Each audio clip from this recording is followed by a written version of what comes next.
For sensitive people, it's challenging to be in a relationship without giving ourselves up. For one thing, we find conflict extremely unpleasant. For another, when we do finally screw up our courage and tell the other person off, it doesn't feel good and often isn't effective. Why is this? Because we've misunderstood how to set a healthy boundary. Let's say you have a colleague at work who blows up at you until finally one day you screw up your courage and you yell back, "Don't ever yell at me like that again." This sounds like you're setting up a boundary, right?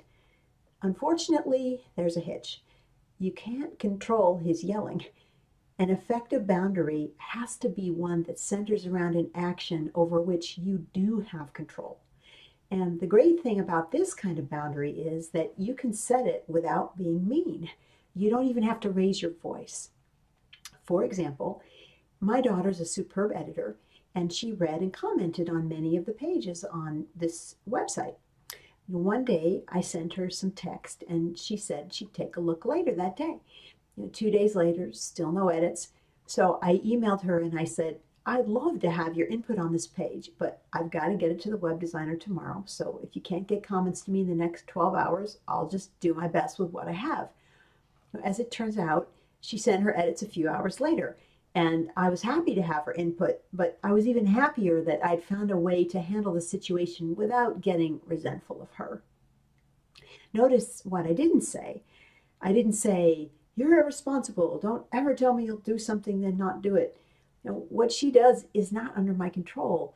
And besides, she'd have been much less likely to respond positively. It was a lot more powerful just to tell her the truth, that I really would love to have her help, and to be clear that I needed it by a certain time, or I'd have to make other arrangements. With the angry colleague, an effective boundary might have sounded like, "I'm getting you're really upset, and I can't think straight when you talk to me at this volume. Can we take the intensity down a notch? Otherwise, I'm going to head back to my office and I'll check in with you later to talk about this." Do you see the difference? Boundary setting takes practice. If you struggle to speak up for yourself and end up resentful, please scroll down to read more about this important relationship skill.